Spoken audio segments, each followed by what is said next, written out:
Novembre 1917. La Russie s'embrase dans un déluge de feu et de sang.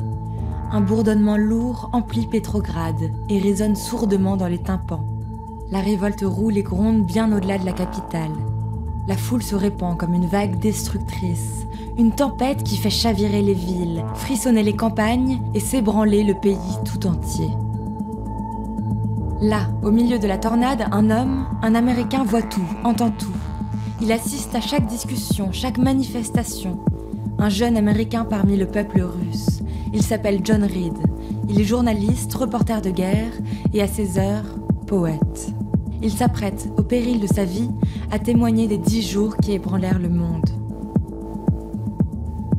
Pourtant, rien ne destinait John Reed à la vie qu'il mena. En 1910, il termine ses études à Harvard. Lui qui a vécu une enfance dorée à Portland, rêve de devenir écrivain et poète. Il déborde d'ardeur et de fougue. Dans l'atmosphère crasseuse et envoûtante de Greenwich Village, il vit une vie de bohème. Il vibre au rythme du jazz naissant, écrit des vers sur des coins de nappe et séduit les New-Yorkaises les plus sensibles. Mais tout s'accélère soudain. Les grèves des ouvriers de Patterson, la révolution au Mexique, la guerre en Europe et la révolution russe. John sort brutalement de sa torpeur. Il prend violemment conscience du monde qui l'entoure. Saisi par la stupeur et la colère, écœuré par les injustices, il s'engage sans relâche. Le voilà happé par la grande lueur à l'est. Passionné et fiévreux, il rêve d'être au cœur de la révolution.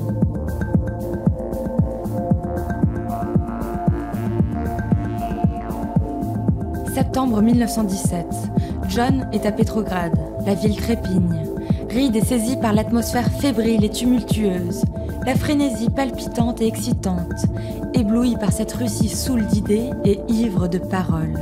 Partout, une tension électrique est palpable. John s'infiltre dans toutes les assemblées, se glisse dans toutes les discussions, se faufile dans les cafés, les casernes, les salles de réunion.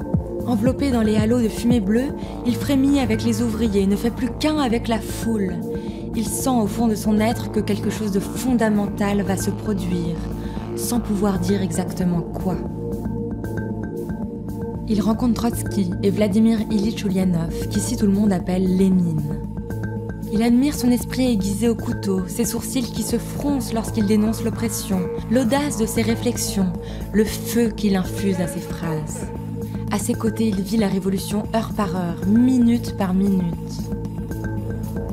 Dans la nuit du 6 novembre, les bolcheviks prennent le contrôle des ponts, des gares, de la banque centrale, de la centrale téléphonique.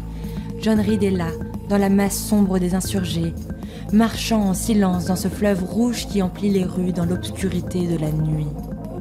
Avec eux, il escalade les barricades et pénètre dans le palais d'hiver.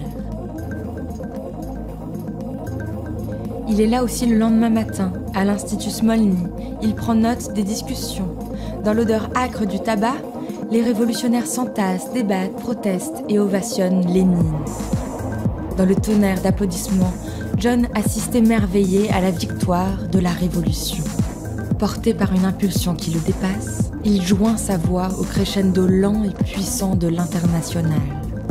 Le chant roulait puissamment à travers la salle, écrit-il, ébranlant les fenêtres et les portes et allant se perdre dans le calme infini du ciel. Les jours passent et John Reed n'a plus qu'une idée en tête, rédiger sa grande œuvre. Il rassemble ses papiers, ses archives, ses notes et se met furieusement à écrire.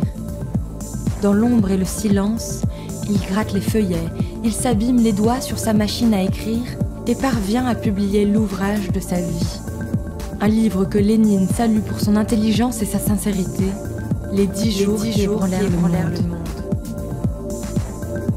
5 années ont passé, John Reed déchante. Ses idéaux enflammés se heurtent aux prémices du totalitarisme. Il découvre la pensée officielle naissante. Il perd peu à peu ses illusions. Tandis que ses espoirs s'évanouissent, le typhus prend doucement possession de son corps. John a de plus en plus de mal à marcher et à parler. Nulle part il ne peut être soigné. Il n'a pas encore 33 ans et à Moscou, il est emporté par la maladie. Sur la place rouge, la ville tout entière s'est réunie pour saluer la mémoire d'un homme qui a marqué sa génération.